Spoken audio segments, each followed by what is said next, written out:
Hello and welcome to Thrive by Design. My name is Ashley and I am here with Bella. Today we are going to unlock the Splenic Hub. We are journeying through the 9 centers of the human design body graph. And if you look at your own body graph, you can find your Splenic Hub on the left side of your body graph. We want you to discern if you have a defined, colored in, or undefined, white splenic center, and which gates you have activated there. We are going to go into the different archetypes that live within there. There's 7 of them. The different fears that these archetypes express, and we're going to go into the difference between instinct, intuition, and body awareness, because these are the themes of the Splenic Hub.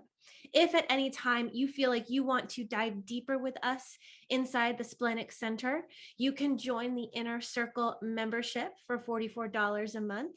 And this month, actually next week, we will be going into our intensive in the Splenic Hub.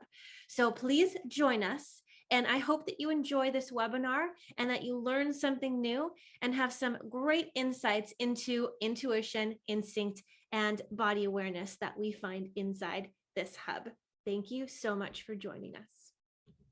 So when I was first feeling into the key that was going to unlock this hub, I felt like it should be the flower of life, because this is very much linked to, you know, our instinct, our survival. It's our animal nature as well. And I think that when you can tune into your body and the health of your body, you can feel when you're thriving, you can feel when you're surviving. And depending on if you have it defined or undefined, you're going to feel other people and their state of health and well-being as well. So this is kind of like an indication for health, because it is linked to your immune system as well.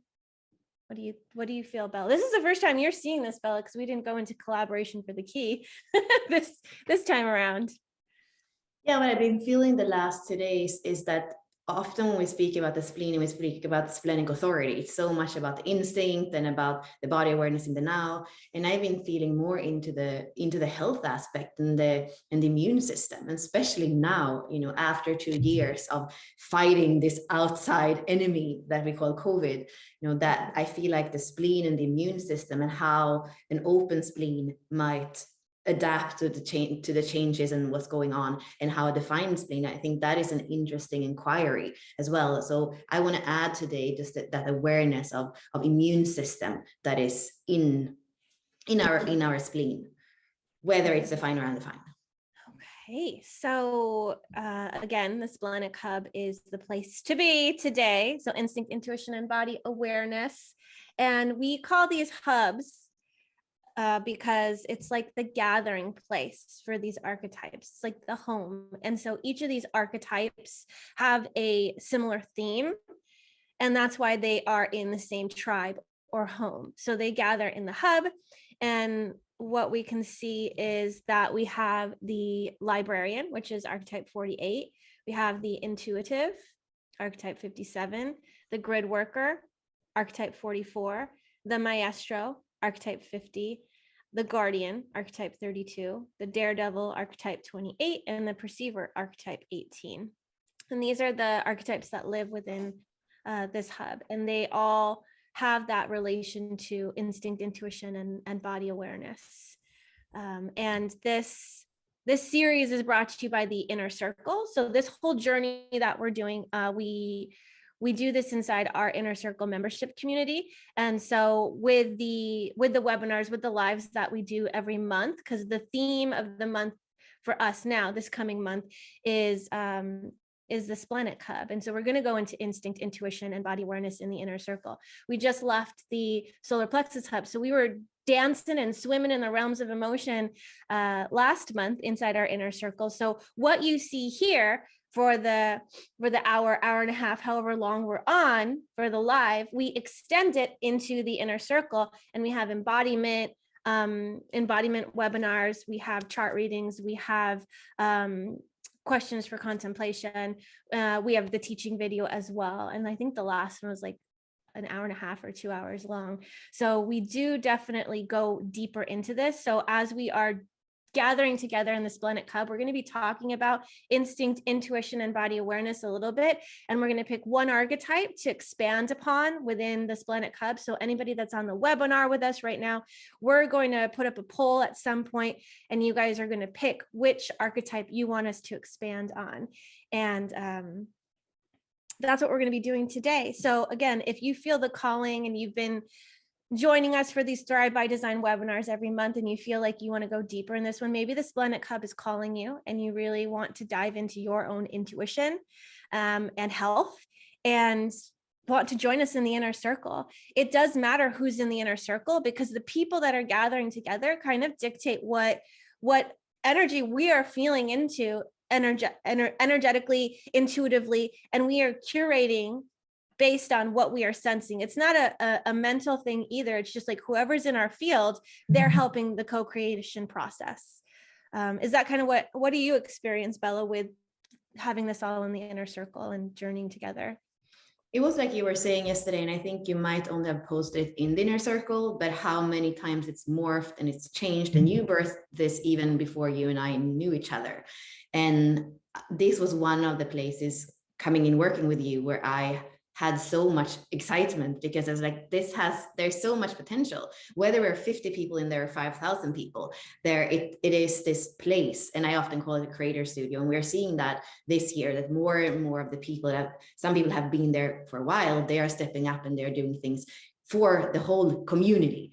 And I also feel the other things with the inner circle that I love is that on Facebook, we have this melting pot with everybody and so many beginners that don't even know where to start. The inner circle has a path. So when you don't know where to start, there is a curriculum, like there is something that we're doing every month, and there is more clarity on those bits and pieces that you could start with. So I like to have this more guided creation that we have in there. And like you say, absolutely. And for me, there has been, before, when we had much more women for a long time, I had this feeling of like the yin and the yang, and I want both. And now some of our more active members are men. And I love when we have that richness of so many different qualities and expressions in there. So yeah, I'm excited about it. And I also know that it's going to morph and change many more times. Yes, we're adaptable, and we feel into the container, and sometimes it dies to transform. But shout out, to the men.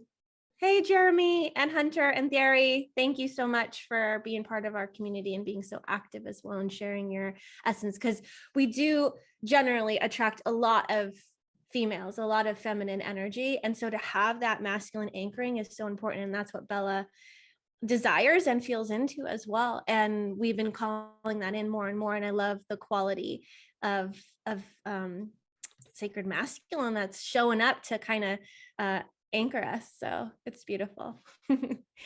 So brought to you by the Inner Circle. That is where the Thrive by Design journey will be. And you can follow this link if you want to sign up and join us. We start our intensive next week, and we'll talk a little bit more about that afterwards. But let's unlock the Splenic Hub together. Let's do it. Okay. So this is where we'll hang out for a little bit together.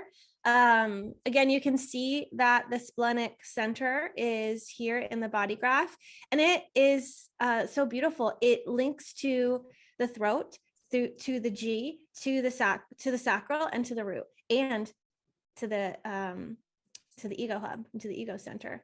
It does not link with the emotional center, however, but it was at one point together when we were 7-centered beings, and part of the split was that these two split apart. Somehow when we started with the body graph, when it was the root and the sacral, it was easy. We could just take the root chakra and the sacral chakra, and we were doing those intros for each one of the centers. And then I realized when we were doing the solar plexus, like I can't say that's the third chakra, because then I would have to include the spleen. I would have to even include the ego, because there is something with the third chakra. It has to do with determination and the will, and that is in the ego center. So as you're saying, here in the 9-centered being, we can't just use the chakras or the 7 centers in order to say, okay, this is this center, this is this chakra. But I do want to say here that the splenic center is the most primitive awareness. So that's what animals also have. It's a body instinct that is going to help you survive, and it's going to keep you safe because it's going to have those signals that you are in danger, and then it's taking you out of danger so you can survive. So it's a primitive awareness. And then we have the ajna, which is the mind awareness, which is the human awareness that we don't have in animals. And that's what we have been using and developing now for, especially like since the 1800s. It's been, and we can see that also in the era of the cross of planning, where we have a first line reality, we have the 9 and the 16, a lot of detail, and we are problem solving. And however, now that we're going into 2027, it's not going to be enough to have body awareness in the spleen and kind of mental awareness and left brain problem solving. We are going to need to develop the solar plexus, which is the third awareness center, which has been in mutation already. It's already happening. It's a motor and it's an awareness center, and it's going to be a felt sense of intelligence and awareness. So we did speak about that more last month. So if you're interested, it's still available. But the new human being has this triple awareness that comes from the combination of the spleen, the ajna, and the solar plexus. So we are moving with body awareness, with this machine that is our mind, that is amazing, and also the felt awareness that we have with all those Pisces gates, all those more emotionally intelligent gates of the solar plexus. Mm-hmm. Yeah, and we had to have these years of development of the center. Like Bella said, I think the 1800s is when the split happened, and we were kind of in, like, it was just coming out of the dark ages. So we had to develop our emotional competency and maturity, and still people kind of don't have that. And if you look at the gene key profile, you're going to see your EQ, that 7-year cycle from 8 to 14. That's where we're developing our emotional competency. And if you look at that gene key that you have activated within, they're going to see what you're meant to transform to be able to get into the gift of that emotional center. And the raves, like Bella was talking about, the evolved human race, they are going to be able to interpret that emotional center, and they're going to be able to speak through that, through the waters of emotions, and have all those other awareness centers. So and that's something that we experience too, when we can detach enough from our emotions, not push them away. When we can detach from it, we're able to use that emotional waters for understanding and clarity as well. But you kind of need to ride it until those waves are done. And that's what we kind of were talking about last month when we went into the solar plexus. But now that we're in the Splenic hub, we can see that this is not about emotions at all. This is about instinct, intuition, and body awareness. And I feel it's important to discern between all of those, because they are a little bit different, even though we have that. When we have body awareness, we're able to tap into that instinct and intuition, and they're going to speak to us in different ways in different times. Bella, did you want to jump in and add a little bit about that? I think the difference that is most important between the spleen and the solar plexus is this whole timing thing. When we are in the spleen, it's spontaneous instinct is in the now. And what we know, if you have an emotional authority, is that it's important that you take time so that the emotional wave can kind of clear and that you feel clear. And it's even so, it goes so far. So Ra was saying, if you have an open spleen, and then you might actually have a defined solar plexus or not, but let's say you have, but what he says is spontaneity can kill you.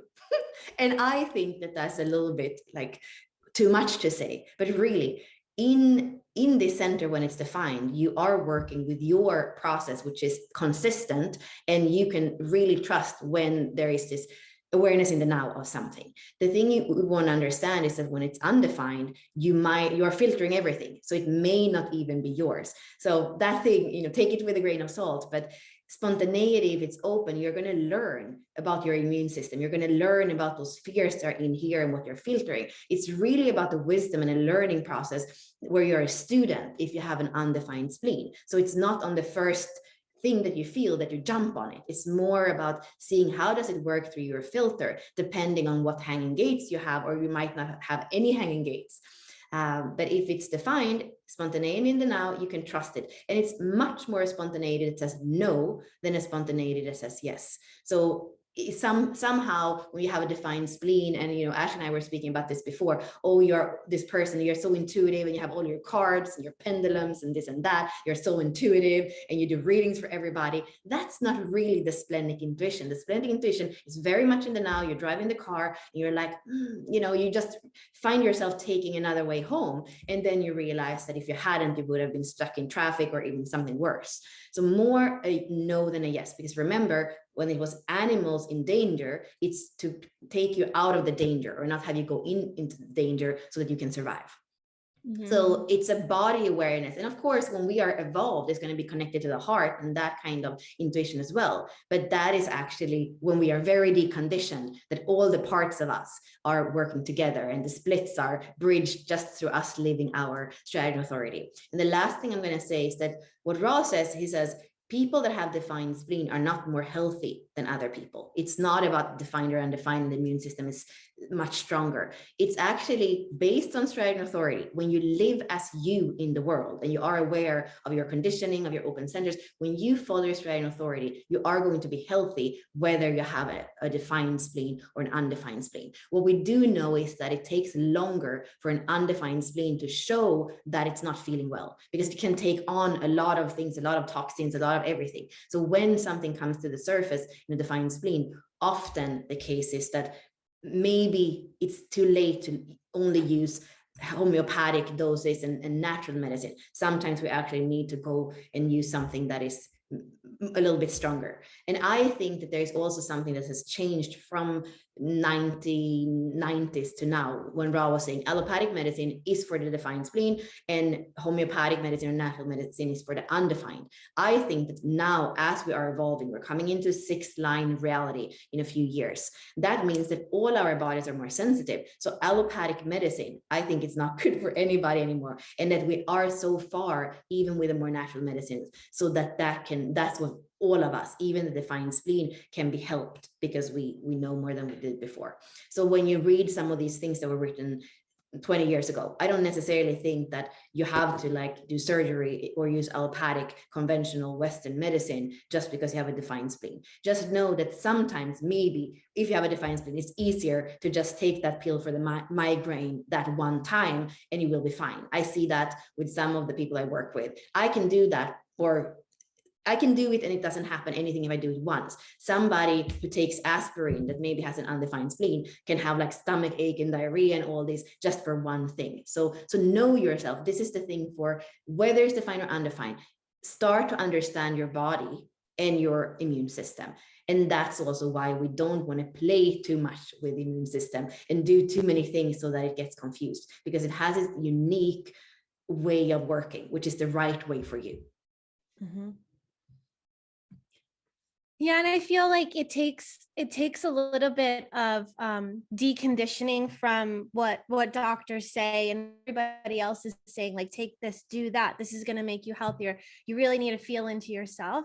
And I think that we all have a knowing of what we need, whether it is to take an aspirin or to grab a crystal or whatever it is, or to take a tincture of something or plants. I don't know. I just know that I generally know what I need, and I generally know what to give my kids. And I'm not sure where in the body graph that comes from, but it is, mother's intuition is a thing as well. And so what's best for you. And when we can move away from the fear of things, it helps us really have more clarity. But as soon as you're consumed in the fear, that can be what you're reacting to instead of responding to yourself, the same way that we may be reacting to the emotional charge we're feeling inside emotional waves. So this is the same thing. And there's different qualities of each of these gates. So the 48 is the fear of inadequacy. And that's going to lead you to continue to maybe get another certification, not feel like what you're bringing through is as deep as you can, feeling like what you bring to the table, people won't receive, won't want. There's something really, really deep and dark about that 48 fear of inadequacy, and it holds people back from really showing up and bringing their depth, bringing that wisdom. It has nothing to do with anything. Like the 48 is not linked to the ajna or the head center. It's linked to your splenic hub. It's linked to that. It's super deep inside your cells, inside of your body. And that wisdom is drawn out of you when you allow it to. Instead of recalling the things you've learned, you may use the things you've learned to go deep into the well of wisdom within you, and it may trigger a remembering, but that well of wisdom is inside of you. It's not outside of you. And then we have the 57, and that gate is the fear of tomorrow, the fear of the future. And this is also the gate of intuition. And so when you can feel forward into the future, it may cause that anxiety of what's to come, especially if you don't have a lot of clarity on that. Bella, did you want to speak anything on the 57, since you do have that as your education? Yeah, I think this goes together with the strategy and authority. What happens when you don't live as you in the world? The shadow frequencies are like cutting off your life. So if I'm not living as who I am, which is very much that 57 together with the 34 in that channel between the spleen and the sacral, that's what makes me a sacral generator, and I have that channel twice. So if I am not living as who I am, I'm going to be punished with unease and with this feeling that I'm forcing life, which is the 34. So for me, that's the most important thing. When I feel that unease, I know, okay, where am I not living as me? Where am I trying to be something that I'm not? That's what the 57 tells me. And the 57 is severe in that sense. Because, and if you have the 57, and the 51, I think you can feel it too, the programming partner, that agitation, that unease in the body, that something is wrong. You can feel it in your solar plexus or in your chest as this thing. You can't put your finger on it, but you just know something is wrong. Something is wrong. And it won't let you rest. And this is, I believe, why many people, those two gene keys, the 51 and 57, why we are using anxiety, like this is really something that it's not going to leave you for a moment. And I feel like the way that we prescribe things for general unease is not very smart. And I was just watching something 2 days ago about those, I can't say it in English, but like volume, the things that those anti-anxiety that you get super addicted to, and actually it doesn't take it away, and you need to use more. So there is something here where going into the unease and saying, where am I not being me? Where am I not following my design? And even tapping into, like the higher design. Ash and I have been reading a book the last few days that somebody in our community spoke to us about. What is it, Ashley? I remember Union.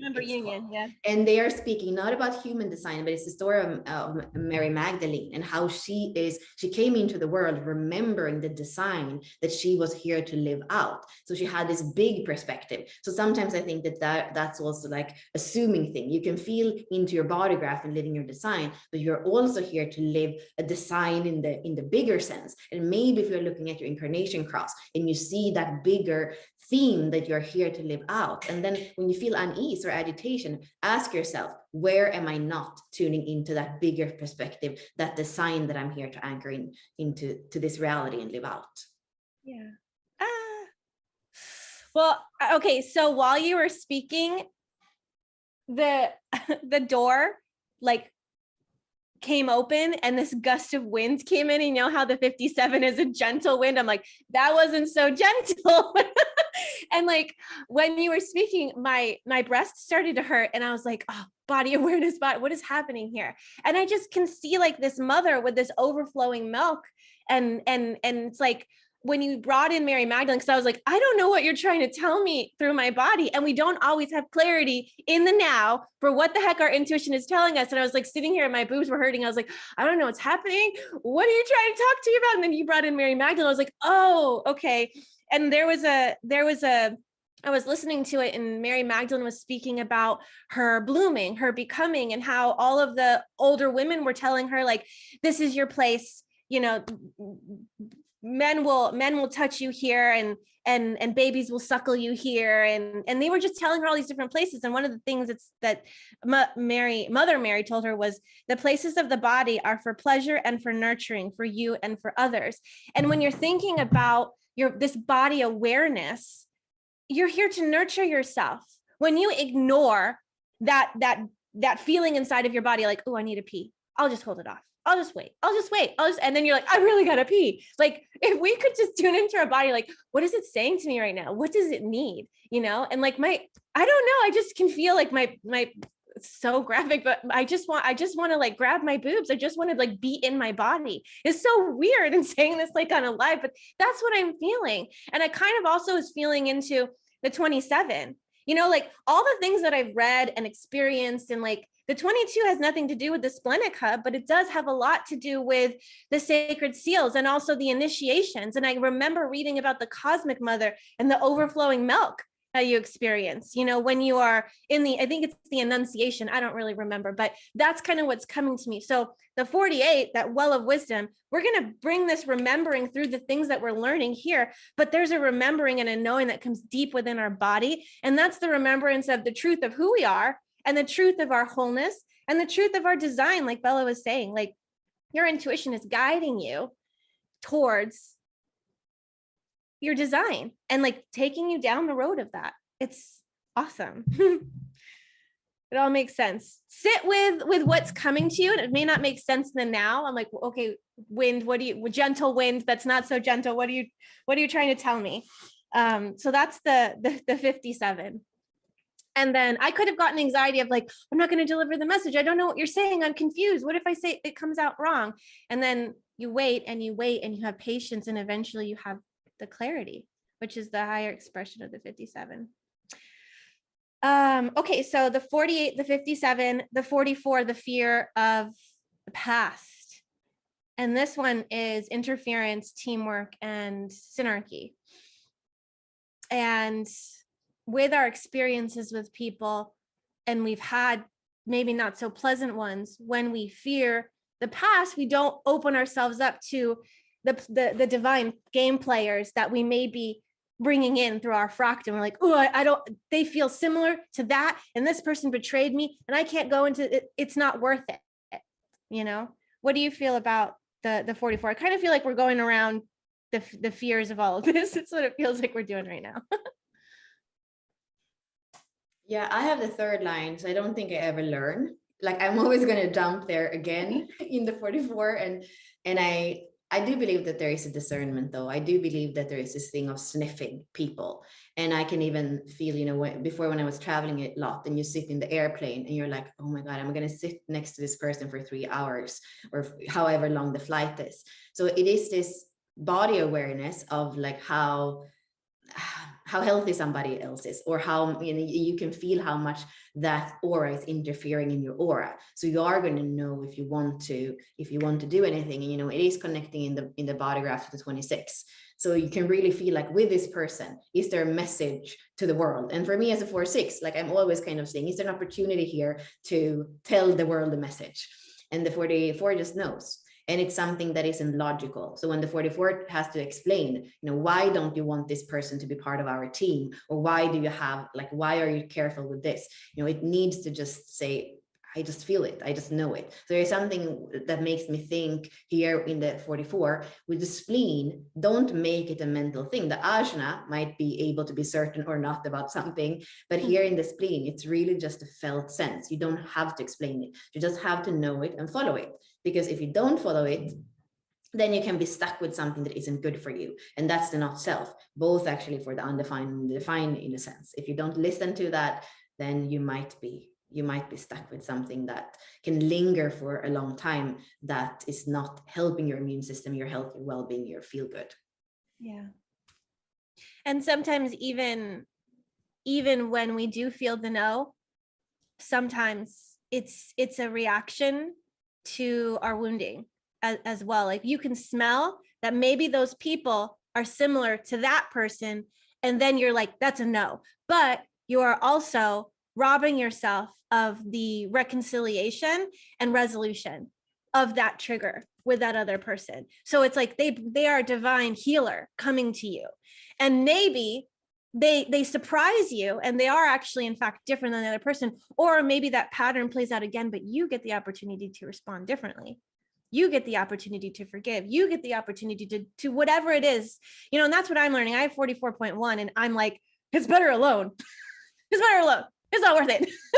I have my select people. is this nourishing my soil or is this not? But sometimes with Bella, with the 44.3, she brings in new people and I'm like, okay, I'm still feeling the resistance. And then I see certain patterns that those people hold. I'm like, okay, this is similar. Let me work through this.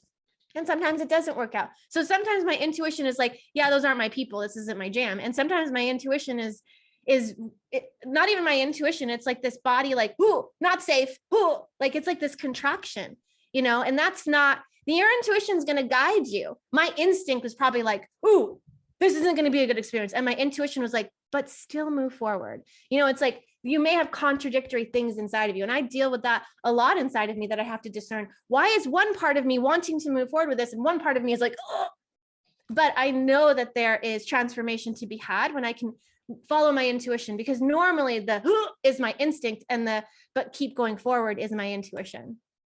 And I think this is something we're going to dive deeper into once we go into this intensive that we're going to do with the spleen, because I think the trauma, and it's like a buzzword right now, possibly you feel, but there is something here where when there is trauma, your body can tell you something to keep you safe, but it's not actually what, following that is not going to have you move beyond some of the trauma and experience more bliss and more health and more connection. So I think we want to go into also those times where the PTSD of the trauma says one thing, but truly your body awareness, it's actually shadowed by that and you actually don't even hear it. So that is more advanced, but absolutely that's something we have all experienced trauma in different degrees, and even if we feel like we haven't experienced this in this lifetime, it's part of the DNA, so we all carry it. And it's, I think, especially with this center, it's something that we want to look at. Mm-hmm. Okay, and then we have gate 50. This is fear of responsibility. So we call this archetype the maestro, and it moves from corruption to equilibrium to harmony. And there's a lot of deep down in the cells. And it's also in the lineage. So some of the corruption, most of the corruption comes through the blood, comes through the DNA, comes through what you're inheriting from your mother and your father. And it's the responsibility carrying the weight of what was to come before. And what rules are you going to instill? What song are you going to sing? Are you going to sing the song of your people? Or are you going to sing the song of your soul? Because sometimes we get stuck in the culture, stuck in, and that I feel like I can feel the 50 and the 32 in a way here, because the 32, I can feel them both coming in here. So the 32 is the fear of failure and the 50 is the fear of responsibility. Diving into the DNA and the gene keys is such an amazing work, because it does allow us to find that higher expression in the shadow, within the shadow, where human design is really cut and dry. This is this and this is that. Gene keys gives us the frequency bands and the potential to go within there to transform it. So we're not trying to push away the shadow, we're entering the shadow, and it's transforming us and transforming the frequency. Yeah, this place in the wheel is between Libra and Scorpio. So all of these Splenic gate, if you look at the wheel and where they come in the transits, they're going to be Libra, Scorpio. So it's about the weighing the equilibrium, and it's also about the fears in a way that we have and the shadows that we have to meet in Scorpio. And when we speak about the 50 and the 32, they are right there in the middle. If we say that we start in gate 3 with eternal child, which is in the beginning of the year, right, the astrological year, and then when we are halfway through, we are in that point between the 50 and the 32. So for me, in both those keys, there is really a discernment.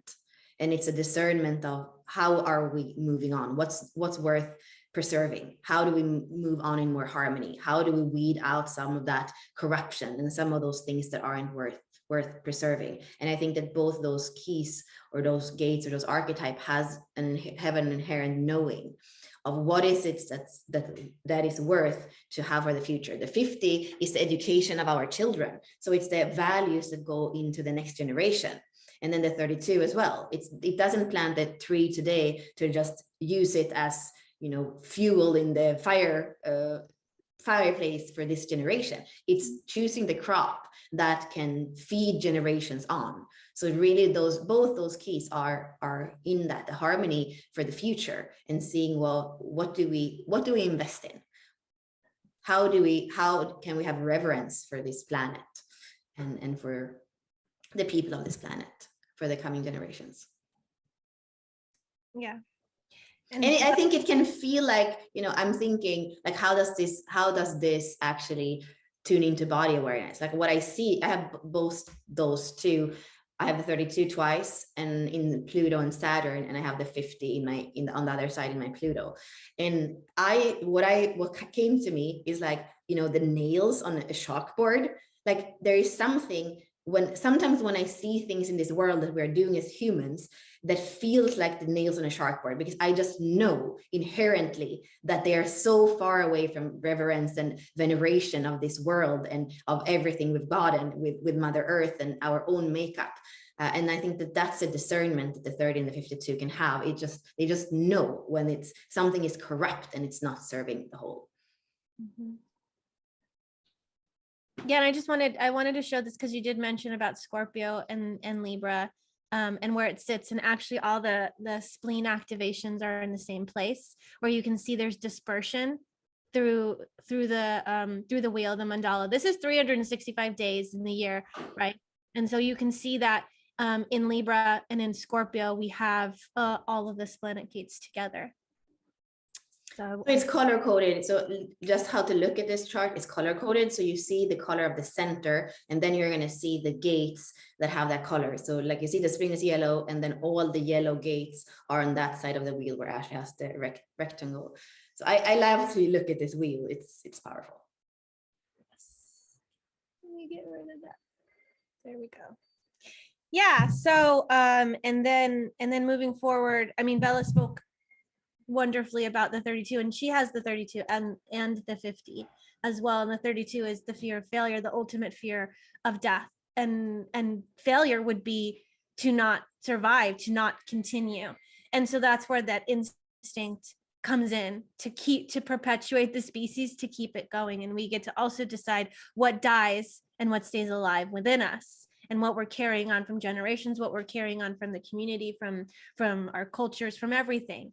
And what do we want to water, and what do we want to let die, you know? And you get to decide what you want to preserve in your life, not just your life, what's your legacy too.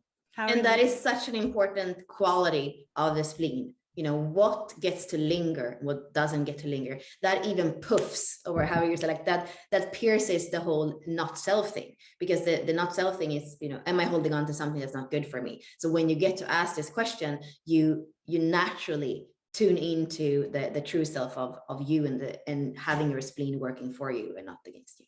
Mm-hmm. All right, so the last two that we have in the spleen are the 28 and the 18. The 28 is the fear of death. That one's a powerful one. So we have purposelessness, totality, and immortality. Yeah, this one is the ruler of my chart, because I am my rising sign is Cancer, and then the moon is in 28. I also have my Jupiter here. I think that this goes back into circuitry. This is also something we go deep into when we are doing the intensive. So when Ashley was saying right before the 32, she's like, oh, this is the fear of failure, the fear of that, the ultimate fear of failure. The 32 is part of the tribal circuitry. So it's going to think about, I die, my tribe die, like my whole, you know, it's about me and my tribe. And the 32 is together with the 54, and that's, you know, the ascend, like the aspiration of the tribe to survive and to be richer and to have more.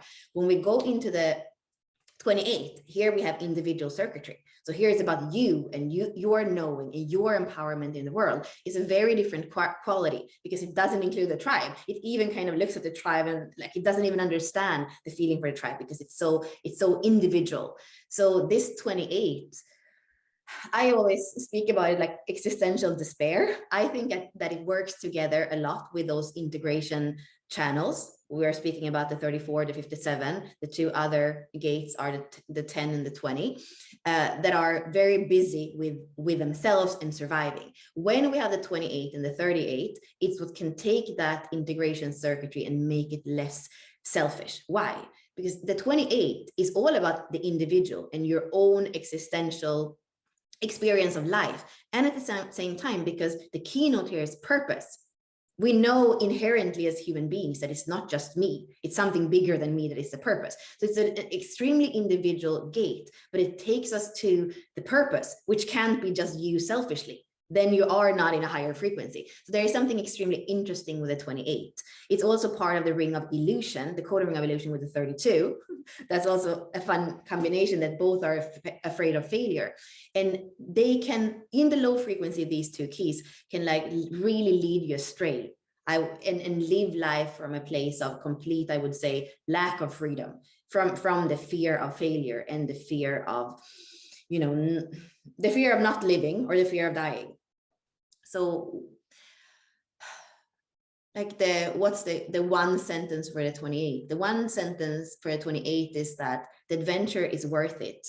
Even if it's better to live than not to live. And the day that you die, you're going to feel back your life and feel and say, was it worth it? And it's usually not the things that you did that you are going to regret. Is often the things that you didn't do. So the 28 is a reality check every single day. I would say together with the 32, like, are you living a life that's worth living? Are you taking the risks that are worth taking? Are you preserving the things that are worth preserving? Are you living your adventure? Is your life in totality? Every day when you go to bed, do you feel like that day was in totality? Or are you postponing your life to some future illusion? Because the future doesn't exist and the past doesn't exist. So there is a deep existential philosophical thing in those keys that I think is interesting, but it's also such a big part of my chart. So maybe I'm going a bit too far here. No, go as far and deep as you'd like. People resonate. Yeah. And I mean, it's your Jupiter. So of course I don't know, there's going to be this deeper expanded version coming out of you as well. And your moon being that. So I don't know, with your experience. Yeah. Okay. The last one is the 18, and the 18 has, it's called the perceiver, and we have judgment, integrity, and perfection. And this one is all about the fear of authority. And it's a difficult one in a way. I have the whole channel with the 1858. And when you're sensing authority and you have it in the spleen, it's about having that fear, or that intuition of what needs to be corrected, what needs to be changed, and the pressure that's coming from the 58. They're going to meet together to make that, to go up against that authority, to make that change and correction happen. But you can also feel that fear and that recognition of that authority, and also what needs to change. And it can create so much polarity and more like agitation inside of you. That's what I experience anyways. And I have the 18 in my IQ sphere, which is my conscious Venus. But yeah. Yeah, I think people that have in their activation sequence the 18 and the 17, because they always go together, that's the risk of actually being kind of taken out of your spleen somehow, because the 17 is in the ajna, and it's also very much about looking at those patterns and how they can be improved, and that can take you out of the body and into the mental improvement of things. So I think it's important to know when you have the 18 that you have those different awareness centers, the felt awareness, and then the intelligence of your mind, and also the body awareness, and find a way of balancing those different inputs, and not just do the things from the mind and be a person who just points out what needs to be corrected. And especially if you don't have the 58, that there is something here with the connection to the root and that vitality in the 58. But if you don't have it, I think it can sometimes even be more challenging, because you see all the flaws, but you don't necessarily have the life force or the vitality or the perseverance either to like go after them and fix them. So you might just be somebody who complains a lot and sees all the faults of everything. The same way for the 58 of recognizing the dissatisfaction and like, I don't like this, but I don't really know what, they don't have a solution. They don't have the intuition of knowing how that needs to be corrected. They have the energy, but they're like, oh, I just don't like this. I don't like this, you know? So they're friends. They come together just like anything when you're looking at your body graph, seeing where you have those hanging gates, the ones that don't have the whole channel. It's like you're reaching out for that friend to come in to help you bring the energy from one side to the other. And it's all about the flow of energy and the movement of things. And that's what we're doing when we are using our intuition too. Body awareness. What is body awareness? It's about being able to sense, what are you filtering? What's coming from you? What's of you? And what's coming into you? And how are you interpreting that? And your intuition is going to feel into the emotions that are coming in, or they're going to feel the thoughts that are coming in. Me and Bella, like I'll say something, she's like, oh, I was thinking that. Or she'll say something and I was thinking. We both have open head and ajna. So we're just passing stuff between each other. I don't know if it came down divinely or one of us got it and then the other one got it. We don't know. There's no discernment there. It's like, who got it? Where was it sourced? I don't know.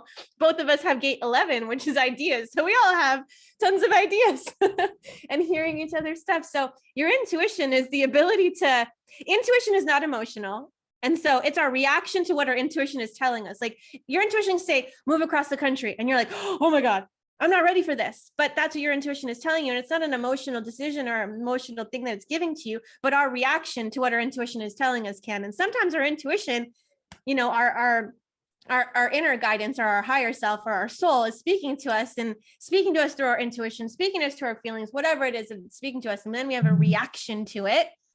And that's our ego. That's our little self being like, oh, this design, I don't know if I like this design. I don't know if I want this destiny. But once you hear it, it's going to tell you and it's going to whisper it to you. You know, it's going to come and go. And you're like, whoa, what was that? And then it's going to come and go, you know, it's in the now, your intuition, your instinct, your body awareness. It's like now in the present, happening now, right now, right now, right now. And that's it. Yeah. Okay. So, I feel like we need to feel into our intuition, because initially we were like, you guys on the webinar were going to pick the archetype that we went into, and then we went into almost all of them. So I'm also wondering, what do you feel, Bella? We do need to talk a little bit about the inner circle, but what do you feel intuitively to enrich this container as well? Yeah, I have one more thing that comes back from what you said in the beginning and I didn't go into that I want to share. I see that some people have used the Q&A. So if you're on and you have a burning question, you can put it in the Q&A. We don't promise to go to all of them, but we'll go through them, because I think that there are some things there that can be more exciting than even choosing one archetype and going deeper, because we already went deep. What I am feeling, Ashley, would you bring up the keyhole again? Because I'm just seeing what that symbolizes for me. You know, you see that Ashley and I both have a mandala today behind us. I have many different backdrops. I've been using this for a while, and there somebody in the Jinkies ambassador, she says, Bella, like, you know, I like seeing you, but I'm stuck on like looking at this thing behind you, because for her it was like, even the colors and the way it's laid out, it was like hypnotizing for her. And she, like, I went back and see, where did I get it from? I think it was Etsy or something. But there, you can see that there is a geometry that has a harmony or like a kind of perfection. Also in what Ashley has behind her, there's a geometry. And the way that the keyhole or the key head was made out for this sphere, it has that perfection. It has the flower of life. It has that geometry.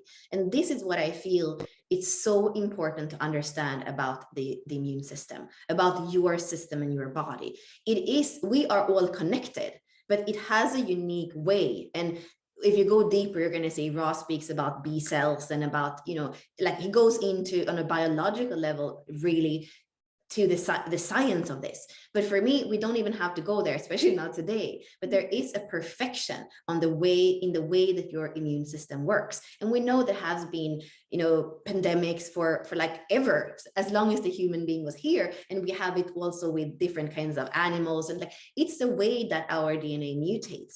And it's something that it's the way that we evolve. And I think in what's so short as one human lifetime, we have to trust that we have been equipped with an immune system that is perfect for our vessel. And that's what I think this intensive and the work that we do with this is to come back and trust the immune system. And I think that there has been a lot of things these last 2 years that have made us think that we aren't that perfect and that there is an outside enemy that can come and destroy us. And I feel, you know, the way that I grew up, it's even good to have a flu or a cold sometimes. And in Sweden, we're not like overly, in Italy, I know when I moved there, everything is like antibacterial and you like wipe your counter many times a day and it's 99% like killing everything. And the way that I grew up in Sweden was not really like that. Kids are like they are in the sand and they are eating things and tasting things. This is building our immune system. And especially with like what we are saying with the undefined spleen, it is that it takes a little bit of time for your immune system to learn to what is good for it and what isn't good for it. And just coming back and trusting the perfection of your immune system and knowing that the more that we interfere with it, the more it can actually get confused. And then that is going to confuse your whole makeup. And if you think about it, like think about the body graph, if you think about all the channels that goes from the spleen and go to everything that is on that side of the body graph, you're going to see that everything is splenic. Think about the body graph, think about this side that the spleen is on. Everything that goes out from that side is splenic. So it's huge. It's huge when it comes to how we work and how we are informed. So just see it as this like superpower that you have. And it's also something that can tell, like it's really going to be able to tell you when something is healthy and when it isn't. It's a superpower. You're all superhumans. allow your immune system to work. Give yourself time to develop things. Like don't bubble yourself off. Germs are healthy. Germs activate the immune system. Trust your body. Here's another thing. Trust your body. It's about body awareness. It's also about trusting your body. You can trust that it knows down to the cells how to survive. Just allow it to do its job and stop interfering in some ways as well. Okay, so we're going to, this is the way that the rest of our time together is going to work. So there are quite a bit of questions in the Q&A that we do want to get to. These questions will not be streamed live. We are going to end this webinar streaming live in about 5 minutes. And then we're going to come into this container where we're all gathering and we'll go over the questions, and that replay will be emailed out to the people that are registered. So if you do want to stay for the Q&A and you're not inside our Zoom container, I would register. Go to our cover photo and you can register for this event, and then we'll send the replay out to you. And for those of you that are in here, stay in here because we're also going to be giving away the inner circle to one of you, and we're going to answer your questions. So this is kind of going to be a little more personal inside the Zoom container. So before we do leave, I do want to mention that next week, let me bring this up. Next week, Bella and I will be hosting an intensive in the inner circle. So the Splenic Hub intensive will start Monday and go to Friday, but the whole month we are going to still be leaning into this instinct, intuition, and body awareness. So the inner circle is our membership. And inside that, you have access to the Academy, which is our online learning platform, and then the Facebook page. So there's a lot of discussion, a lot of community happening within the Facebook page. It is $44 a month. And so Facebook Community Academy portal, we have discussion prompts. We're going to bring in some intuitive games. So that'll be fun too, really learning to develop your intuition. We're going to be going into the body and health as well, I know. And we'll have an embodiment webinar together. The teaching will also happen next week as well. We're going to do chart readings for people that are in the inner circle. So the focus will be on the Splenic Hub. So you'll see that live. But if you are in the inner circle, you have the opportunity to have a chance to win a chart reading, and then whatever else our intuition brings through for us there. So Yeah, this is inside the Academy portal. So this was from the Sacral Hub. So you can see that we list everything in here. There's rolling content happening in the inner circle. So you have to be live and present for this Thrive by Design series. Although people that are in the inner circle do get access to what we call the vault. And that's all of this previous videos and activations and meditations and things that we've done in the past. There's even a couple courses in there as well. So not only are you getting what's alive right now, you're also getting content in the vault that we wanted to share with you. Bella, I think that this would be an amazing time for you to share, like what are the intention and the core pillars of what the inner circle is now? Like, how did it change and why are we shifting to like the community aspect of things? Yeah, we were considering even making it like a Netflix subscription and doing maybe daily horoscopes and just bring to you everything that is passing through me and Ashley. But really, like what I am seeing, and like what I was saying before, that where we have more richness in who is joining, we have more men, we have younger people, we have people from the different nationalities, we have people that are beginners, we have people that have been in the inner circle for 3-4 years and they're still there. Like what we are seeing is that that's the most exciting aspect of it. Absolutely. And there also has become this openness with Ashley that before I think was not 100% there, to allow people to also share, come in and step up into leadership. Because at the end of the day, so much that we're doing with our Business by Design courses and program, it is about fostering the courage to step up to not only you living your design, but you in leadership. And the inner circle, I would say it's not that it's much easier just because it's the inner circle. It is a brave step to say, I have something to share and I want to start here with this community because I feel like these are like-hearted and like-minded people. So for me, it's becoming an incubator where we have at least 5 people that I know in 2022 that will step up and do something. So if you feel like you're not only wanting to subscribe to like a Netflix thing, but it's with human design and astrology and that kind of thing, but you also want to co-create and you want to be live in the energy, then definitely this is a place to come. And that's also why we don't exactly know. We just want to hold this container where people can come into their leadership and start sharing with the world. Yeah. So if it calls to you, please sign up. Go to bit.ly/innercircle-44 up here, and you can sign up with us. And it's $44 a month. We do have an option where you can sign up for a recording reading, and some people have taken advantage of that. Those 20-minute readings are so powerful. It's like you think, oh, 20 minutes. No. Bella and I go because through you're not on and we just get to like look at the blueprint. Sometimes we speak like half an hour before even about it and then we just like go. So yeah, I don't even know why we're doing this for what is it, $100? But we are. So yeah, we're doing it.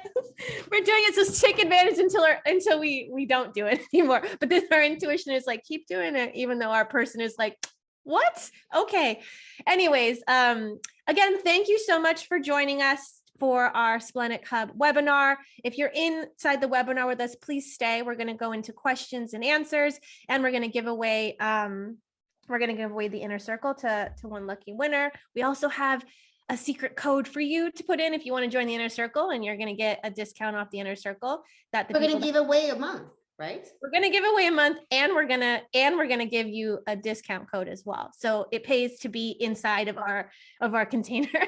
So thank you so much for joining us live on Facebook and YouTube, and we will see you soon.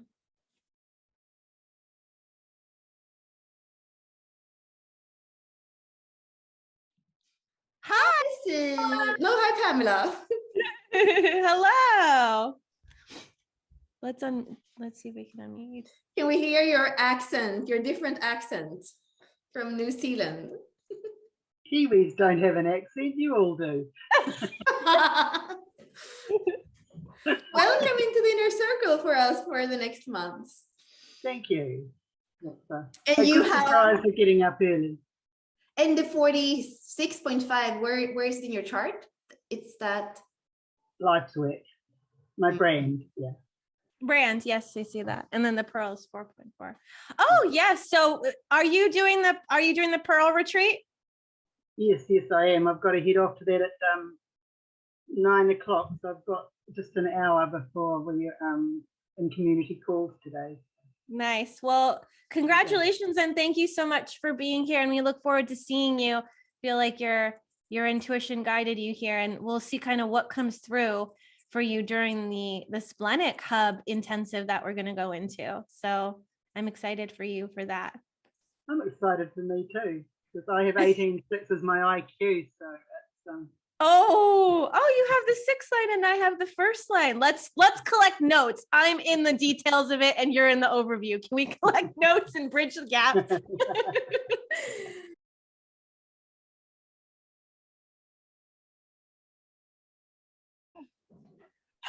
Guys, it's just us now. Thanks for being here with us. Back to the splenic versus solar plexus as an emotional authority. When do I listen to my defined spleen versus riding the emotional wave? Because it looks like Aaron has the spleen and the solar plexus defined and is an emotional authority. So yeah, do you want to answer this one? Yeah, because your authority is emotional. You always want to be aware of where you are in your emotions. I feel like the most risky parts here is when you're in the high or in the low, of course, because then it's actually can even you have to learn to discern what is this. Okay, so there is something here. I'm going to kind of take a little bit another route. What's dangerous for you is the seeking of feel good when actually you should just be holding the discomfort, whether the discomfort is the spleen or it's the emotional center. There is both those centers can have you like want to just feel better. And that's often not the way out. So I would say with a defined spleen, when there is something in the moment where you're, again, in the car going down the road and it says, don't go there, I would actually listen to your spleen, because it's not something that feels emotional, that you have like Ashley was saying, you have a reaction to something that says, when there is no emotional explanation for why you are feeling something suddenly, I would trust the spleen, but I would always be aware of where you are with your emotions, because that's your authority. Mm-hmm. And be a little bit like when you're trying to escape discomfort by like feeling good, and you're like, that's also something to be aware of, because we go, especially looking after the feel good can sometimes not allow you to live what you're really here to live. Those are good points. And remember, your inner authority is emotional. So if there is a wave or there's a reaction to what your emotions are triggered, I would wait out that wave, unless you're freaking out and your intuition's like, go this way. I don't go this way. Just do it and then pull over and feel your emotions or something. I don't know. But imagine. And also just know for yourself, like, what is a split? Like, you are going to feel times, like you're going to have times where you're completely neutral emotionally, and then you can really feel how the spleen speaks. So in those moments where you are in neutrality, get to learn your spleen, because then even when you're in emotional wave, you're going to be able to discern if that's the spleen that speaks or not. So especially use those moments of neutrality to say, oh, spleen, whatever gates you have in there, savor them and get to know them, those archetypes. Mm-hmm. Yes. And before I forget, Pamela, can you put your email in the chat so that we can get you your free month? Okay, I like this question. I'm gonna bring this one up, but Jennifer asks, I'm curious about the 1648 and being enthusiastic when there's a fear of not being enough or qualified. Is there a need to be enthusiastic as an outlet of the spleen? And for that, I want to bring up the circuitry, because it helps to see the way that this all works and what the 16 and the 48 is actually doing within this circuit. So I know that to go deep in anything, you have to be enthusiastic about what it is you're learning, what it is you're mastering. And the fear of not being qualified, that could trigger you to, oh, I need a certification. But I didn't get certified in human design, and I don't have the 48 either. So I don't think I'm a good candidate for this though. But I didn't go and get certifications. The depth that I went into, because I'm a 5-1 with the first line, the depth was like immersing myself into those studies. So when you feel like you need a certificate to like prove like, oh, I went deep, that is probably like operating out of, you know, that not good enough. And I don't know where it would source from, but I think that with this understanding circuit, what we're looking at here is we're experimenting, we're investigating, we're trying to see, you know, what rhythm is good, what is good for us or not. And for the collective, it's not just for you, it's for the world, it's for others. So when we don't show up in our genius, when we don't show up in our depth and our wisdom and our mastery, then people, the collective is not benefiting from us, because we're like keeping small, because we feel like, oh, I need this and I need that and I need that before I show up. The dilemma of, you know, holding back your wisdom for fear of like not knowing enough. I don't know. What do you feel about I don't know. I had this hit to like look up the collective circuitry, but I feel like, I don't know if I was clear enough with this, but I do feel like it has to do. No, I think it's a good inquiry for Jennifer. So let's take some of the other questions that are in the, I mean, I would just say for the first one, do you have a take on the trio 57, 20, and 10? Yeah, these are part of the integration channels. So here it is about you being in the now, feeling into the things that are like, it's you in the now, and you have 3 or 4, you're only missing the 34. So a lot of you being busy with your own thing in the now, and feeling into your intuition in the now. And it might feel from people on the outside like you're like not available, but that's fine. Mm-hmm. Yeah, like Bella said, it's from individual circuitry. Okay. For the 57, which is my unconscious sun sign, when I feel unease, anxiety, that is an instinct that I'm not living in my design, correct? Is there any intuitive information coming from the feeling of anxiety? I think that human beings have a million different reasons for feeling anxiety. So, I mean, I would say it's not purely just the 57 that can make you feel anxiety. Like if you have 4th lines in your chart, there is usually anxiety there.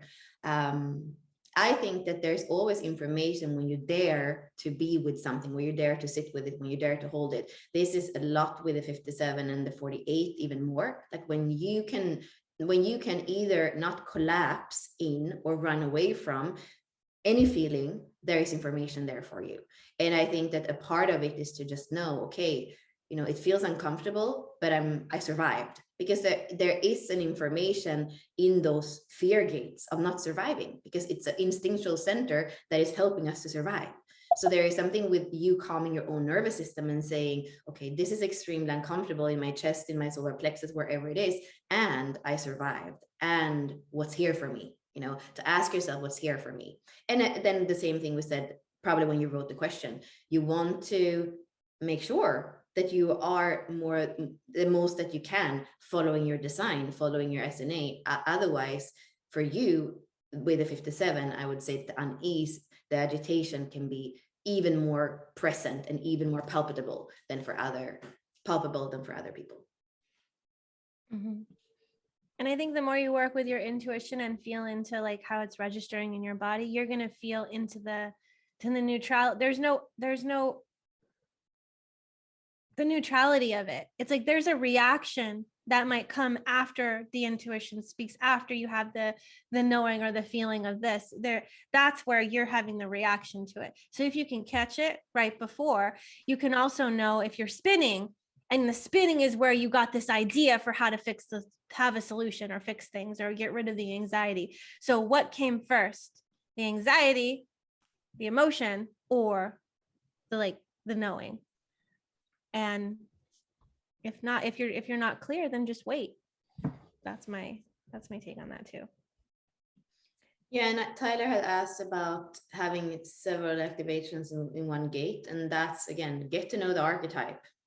You know, you use the 64 doors, human design, gene keys, like getting to know that archetype is important, and know if it's your ally or if it's ruling your life without your permission, really, I would say. And today I was on a call with ambassadors before that are also interested in human design, and they were speaking about how Richard 10 years ago, more or less, he had this Vesica Pisces thing, this diagram where, it's like two circles, and then in the middle there is like where they are overlapping, like a Venn diagram, you could say, also if you're more like less spiritual. And he was saying that the two circles was the shadow and the gift, and in the middle is the city, because it's when you can integrate as a human being, everything is in the middle. And I think that's, if you can see each archetype as a Vesica Pisces that is going to have all these, and if you want to see, are you living more in the gift, are you living more in the shadow, are you trying to escape in the city, are you like, or how are you integrating these different parts of this archetype, how are you allowing it to dance with you, especially if you have a lot of different activations there. The same thing, if you have a split and there's one thing that bridges the gap, like there are some key archetypes in your chart that your human design chart is going to tell you about. These archetypes, you want to get to know them, because otherwise they could rule you without even knowing it. That's what would be my answer. Sorry, I'm gonna get these. Okay. Oh, Christina is on with us. I hadn't even seen her. Okay, I'm going to take that question. Can you expand a bit about those that are sacral authority, but also have the spleen defined? They can be pretty intertwined, and it can get confusing. I would say that the very first question that we answered with having the spleen and the solar plexus defined, that for me, it's a much more tricky way of being defined, because you have this thing that is like in the now, super in the now, and the other thing that requires timing and neutrality. When you have the spleen, and I think that this is why Ra stopped making a difference. In the beginning, he was saying, you can be sacral authority, then you don't have the spleen defined, or you can be sacral splenic authority, and then you have both defined. Then a few years in, he was dropping that whole explanation, and he said, you're only splenic if you don't have the sacral defined. He started to do it that way. I think that they go really well together. I would say that a sacral response, when the spleen is not defined, is a little bit more in the flow. It's like you flowing into life, feeling, yeah, yes and no, and yes and no. It's flowing. When you come and you add the defined spleen to the defined sacral, it's more like, it's a little bit quicker, and it's a little bit more instinctive. So that's what I think. It's never a conflict. It's actually, I would say that I feel like I can trust my sacral more because of my spleen, but it's also very strong in my makeup because I have that direct connection with the 3457. But for me, they are like working together. They are amazing together. So I wouldn't make too much. If you have those two, I would just say, okay, sometimes I'm going to move more in flow, knowing what's good for me and what isn't. And sometimes it's going to be like, oh, wow, it's like in the moment and it's really instinctive, and that's fine too. Mm-hmm. Yeah, Bella, go inquire about your body graph and the way that the energy moves, because sometimes you won't have a direct connection from your sacral to your spleen, like Bella was saying. Like I have the 1858 channel, so it comes from my root to my spleen, and then my root is also connected to my sacral, but I don't have that direct connection. It's like kind of goes a roundabout way. So yeah, just look at how your energy moves and where you have those splits too, and where your energy is not flowing completely like as one track between all of your centers that are defined, because some of you are a split definition or a quadruple split or whatever it is. So that's where other people come in, and that's where we'll be bringing in people to kind of bridge that, to give us the energy flowing. But you're not incomplete by having those splits. You're not incomplete. It's just relationships are important, and they're going to activate things for you, and yeah, that's what I would say about that. Ali has a cool question too. I'm curious how unconscious gates in the undefined spleen show up, and how to navigate or have awareness, if it's even possible. The red one, so the design one, so unconscious red design, those unconscious ones, and not actually readily available in your personality because you're not aware of them. So I would say the red, in a way, is the only thing, the design is the only thing that's completely consistent somehow in your chart, because you can't manipulate the design. It's there all the time, and your mind doesn't have a way of like doing anything with it. So somehow I believe it's powerful to have those design body form gates in the spleen, and it's probably even less risky because they can't really be manipulated. So I think here you are speaking really about things that you can more start to see. Like, I feel like when you decondition, you're going to start to see the magic of those gates and how they work and how they can be superpowers. Kind of how I say sometimes that the open center becomes superpowered. Like, a lot of things can become superpowers in the chart, but this is one of the places where I feel, you know, the more you live as yourself, the more you don't listen to the conditioning, even when it's there, the more I think that you can see how these show up. One example, I have a defined spleen, but one example is I have the 50 as my only first line, and it's on the, like, it's Pluto on the red side, the only first line in gate 50. And I can see that, I can feel that living out in me. And it's really far away because it's Pluto and it's the only first line, but it's still there and it has an impact on my life. And so, yeah. But an inquiry again, and not really not something that you should make yourself like crazy about. Try to not struggle with it. Be curious about how it shows up. That was a good response.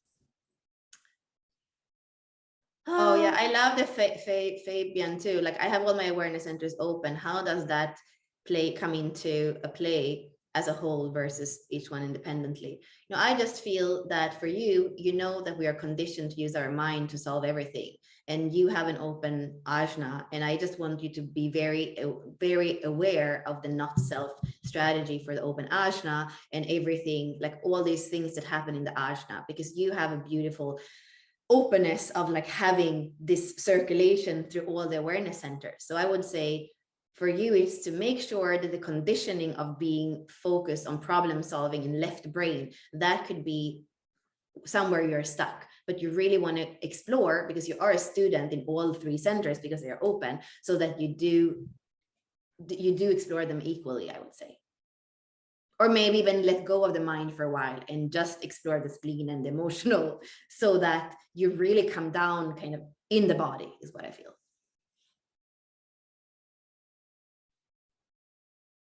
Okay. I like Robin. Robin, I want to answer your question. My cousin has a defined spleen, but physically had her spleen removed before she was 20. Does anything come up that you can share about that would help us all? Having that defined spleen, and if you can think about it, the spleen is, it holds all the fear gates, and there's something to, and maybe it was learned because we can be in the shadow of those defined gates, and the more that you're in the shadow, the more you're going to create dysregulation and disharmony within yourself, and then that can manifest as those physical symptoms where you need to generally have your spleen removed. But I also feel like she's 20. She's about to be 21, where you have fully incarnated. She's in the last 7-year cycle, and it's almost like, I need to get rid of this because it's not serving me moving forward. Because maybe what was inherited, or maybe what was conditioned, or whatever that came from the family is being held in the spleen. So she needs to physically get rid of the physical spleen to be able to move forward. That's what I feel intuitively, is like it was a blessing for her to have her spleen removed, because there was too much corruption in the cells of the spleen that she needed to have that removed, so she wouldn't carry it on moving forward as she fully incarnated.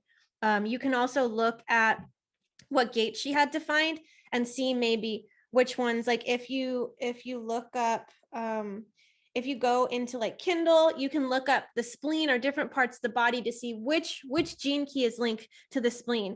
So the 32nd gene key is the physiology is the spleen, and also the 48th gene key, the lymphatic system, also the spleen, like it also is linked to the spleen as well. So the 32 and the 48 are the ones that are connected to the spleen, like physiologically. All of these are in the splenic center, the splenic hub. But if you go and investigate those two, the 32 or the 48, you can see, did she have any of those activated? Or if it was open, is that kind of where some conditioning came in from her family? Maybe her mom or her dad or somebody else had the 32 and the 48 really strongly, so she was conditioned in that way. So I would say that's probably what contributed over time to needing to have her spleen removed, because she was also saying, no more, we're not perpetuating this, you know? And so her removing that also enabled her to be able to come into the higher frequency, so that if she ended up having kids, maybe she's not going to pass that on, because this was her way of saying, I'm not watering the spleen anymore. Like, we're going to get rid of the spleen. We're going to get rid of that. And physically it's gone, and working through it energetically, it's no longer in that densest part of your body. That's gone. Now you're just working with the energetic. So it could have been part of her dharma, her destiny, to, you know, do that for the whole ancestral line. And that's what I feel intuitively. I don't know if that is actually the truth, but it feels like truth to me. So yeah, I want to say, like, that would be a misunderstanding that maybe, you know, the body, the fear, the shadow can do. When we speak about the spleen, we're not speaking about the physical spleen. This is not biology. Like, we are speaking about the splenic awareness. So it's not actually the spleen. And I think there has been not enough maybe looking at those correspondences of where the physiology is in the body. Ashley and I had somebody who did correspondences from biological standpoint, and he actually did the whole body graph different, and he moved the spleen to the other side where it actually is in the biology. So I think absolutely, like you know what you're saying, Ashley, you can feel those things, and there is, like, you know, a shortcut. You think that cutting something out would make you feel better, you know, or a part of you thinks that somehow. So I would say it's very important that when we have those centers that we're working, we're not speaking about biological correspondences. I would more even go to the metaphysical reasons, like, you know, Lois Hay, for example, she's speaking about obsessions on the spleen. Like, these are obsessions. So I would say after this thing that happened to her, you know, if she continues to obsess about something, even, you know, whatever it might be, whether it's like cutting out more parts of herself, that's going to be important. I think that it's a big door area where we can go in. And I believe there's Martin Grassinger from Germany, who did holistic, what did he call it? Holistic design or something, where he goes in and he's looking.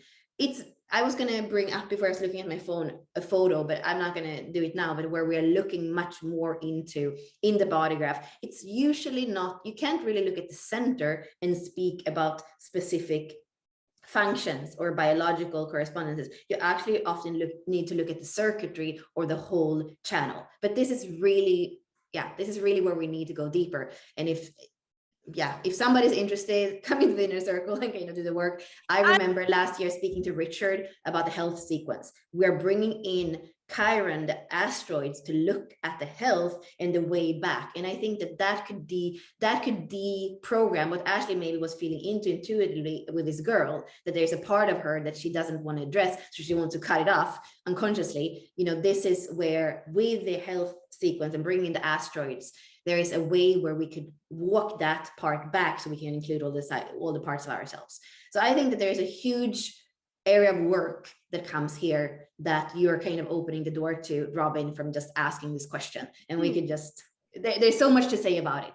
And I really, I'm excited. Well, yeah, I really feel like this is the seed planted for what is to come inside of the inner circle, because we are going to go into intuition, but it is about body awareness, and it is about health. I posted, there's a website called The Alchemy of Healing, and she puts the symptoms according to Louise Hay on there. And when I was first, you know how you can say, oh, what is the meaning of this animal totem? I would always look at, what is the spiritual meaning of this crystal? Then I started to type in, what is the spiritual meaning of this symptom, like a stomach ache or this, and then I found this, and then I found Louise Hay. But I wanted to find the spiritual reason of things, not just like, oh, what in the body is making the symptom. That's the densest part. That's the last place it gets to. But it starts as like this emotion and this thought and this belief, and then it gets so ingrained that it starts to descend into form. You've literally manifested that into your life, and it's not your fault. I'm not saying the disease or the cancer or any of these things are your fault. It's part of the design too. to get through this, to feel into this. Like if Bella mentioned Chiron too, Chiron was the wounded healer, and he had to learn all these modalities trying to heal himself from the poison arrow that Hercules shot at him, because he couldn't heal. He was immortal. So he stayed alive with this pain in his leg forever and ever and ever. And that's what made him an amazing healer. That's why they call Chiron the wounded healer. Sorry if I'm talking really fast. I'm just super excited about this. Okay. Okay, so I want to, there are 3 more questions. I already answered Jeremy in the chat before. PHS is helping you to digest. And of course, when your digestion works and your gut works, and you know, like the way you digest life, when you're in harmony with that, you're gonna have health. So absolutely, that's helpful. And I would say that indirectly, it also can influence your immune system for sure. And Amanda, like both for both of you, when we speak about integration channels, so that is this like crossroads of the 34, the 57, the 10, and the 20. It's about your own empowerment. And it's funny, if you have it with your husband, it's like when you're together, you empower each one of you to be empowered in themselves. It's a bit weird because, you know, these are ultra individual gates. They are more individual than the individual gates. They are like centering you in life as somebody who's living out life in the now.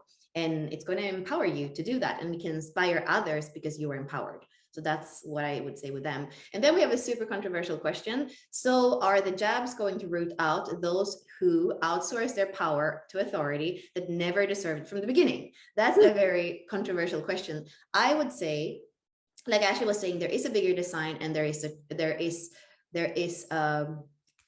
a choice or something that's already been written. And I was speaking on a call right before. I remember 13 years ago when I lived in LA, I came across Dolores Cannon, and I was listening to a video of her when she says, in 3 waves, we're going to have beings come in with awareness, higher awareness. And the first ones are the people that are like my parents, like 40s and 50s, they are born. And they are going to be very rare, and they're going to have this awareness inside of them of what's coming, like a higher awareness. And my mom is one of them. She was very much before her time, but her body has not really caught up with that high frequency. So she has a lot of kind of blockages in the body where she doesn't know how to live in this higher frequency through that vessel. Then we have the children to those people. So like me, this generation, and we come in already like with the seed kind of planted in our cellular makeup because it was already in the awareness for our parents. And we can go out in the world and actually start to kind of be like a little bit like we are light candles, and we go out and we're not pushing it, but just by being, we are lighting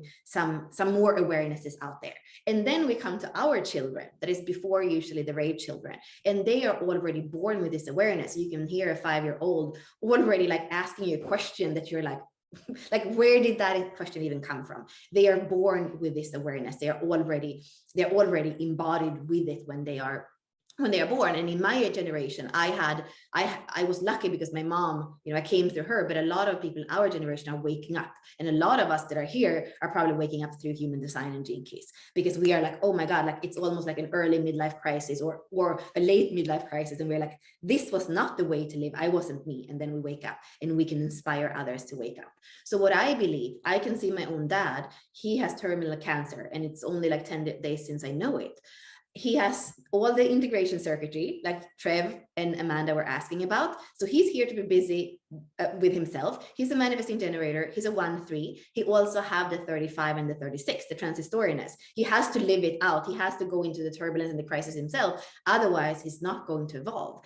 And there is something when he has decided to take all those vaccines, when he was also doing another kind of treatment at the same time. His immune system is a super defined spleen with all these integration channels, but his immune system couldn't take it.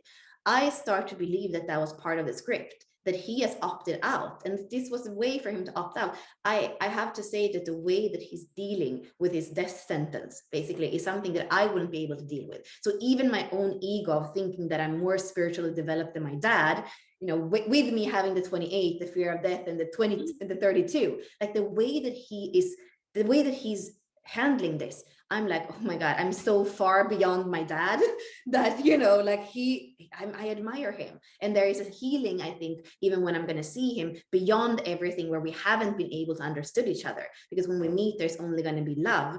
that's the only thing that matters in that kind of goodbye. So in order to, to really look into it with your question, Trev, I would say, I believe that it's already part of the design. We have decided it's not about deserving. It's really not about deserving. It is about what is our role in the script. I also believe that there are some of us that came in with a certain role, and by the way we live, looking at the city and the shadow and the gift, we can also change the script when we are here. And that is the free will, or the illusion of the free will. The script is written, and it can also be rewritten as we are waking up. But it's something that it's not to be judged. Your script is not to be judged by anybody else. Boom. Everything has a higher destiny. And since we're individual players, like looking at it from like, we're in it and we're of it in a way. And I think that for like what Trevor was talking about for the vaccine, I can feel the 16. And we talked about the 48 today. That's linked to, that wisdom and that inadequacy. The 16 and the 48 are working together to really come into that mastery, to come into the depth of who you are. And it's linked to your divine plan. It's linked to your design. So what I felt when you were saying that was that whole channel. And I mean, among other things, but that's what I want to bring through right now. The way that humanity is living at, we are on the spectrum of consciousness. We haven't came above like that anger and that fear. And there's some indifference that people are facing. And in the 16th gene key, if you go and look into that and you read that, it's not taking responsibility. The indifference is like, you see somebody dying on the street and you don't help them. You're like, oh, we're not going to get into that.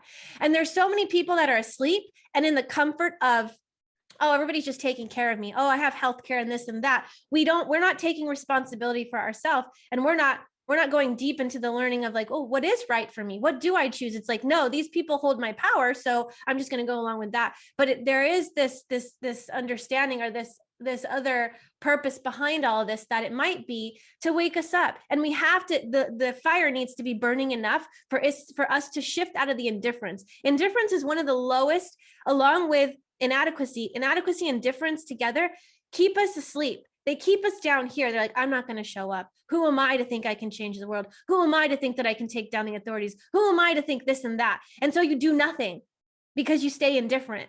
But part of answering the call, waking up to the call, is that we all have a divine purpose, and we're all orchestrated to be a certain thing in this whole divine plan. And yeah, a lot of people are going to die. And yeah, things are going to get worse before they get better. But everybody needs to wake up to decide what we want as a collective. Because like I was showing you with the collective circuitry, we're here collecting data to see, is this rhythm right for us, the 5 and the 15? Is this correct for humanity? Oh, it's not?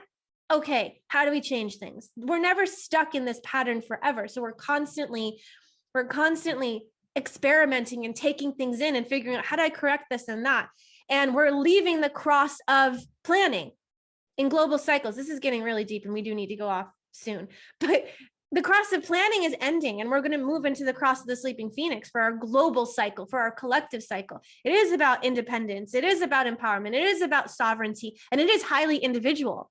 And so we are going to all need to wake up to our mission and to be that light for that direction that we're wanting to move forward in, because there's an agenda, and the powers that be would like us to go in this way, because the powers that be also maybe want to stay in power. So you have to feel into what's best for me, and where do I stay empowered instead of giving part of my power away for this sense of comfort and security.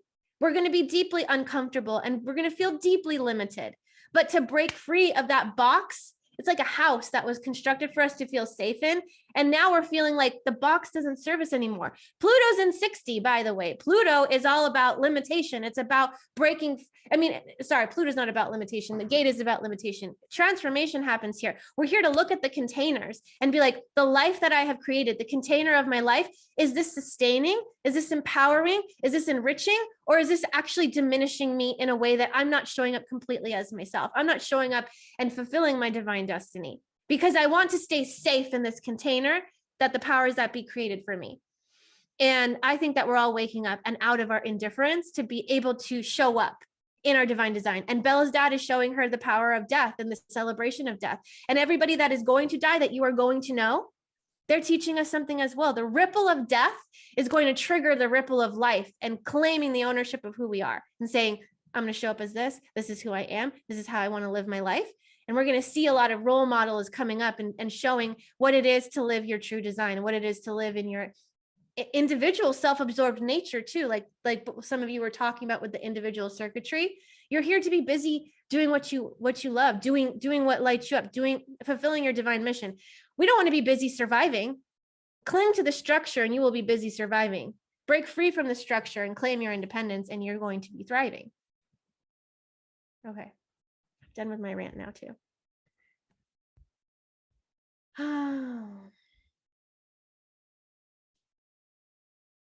I think that we're done. We're done with the questions.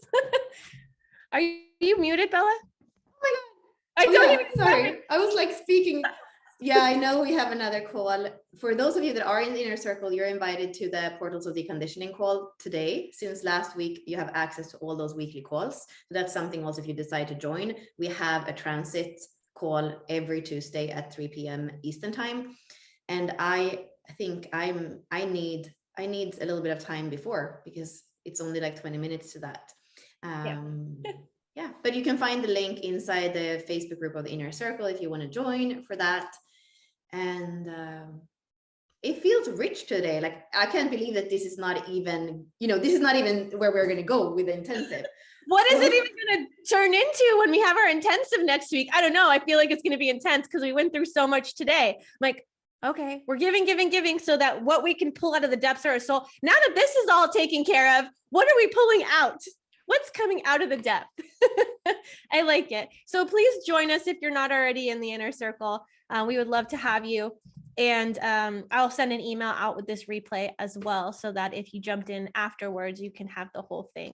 Goodbye. Bye.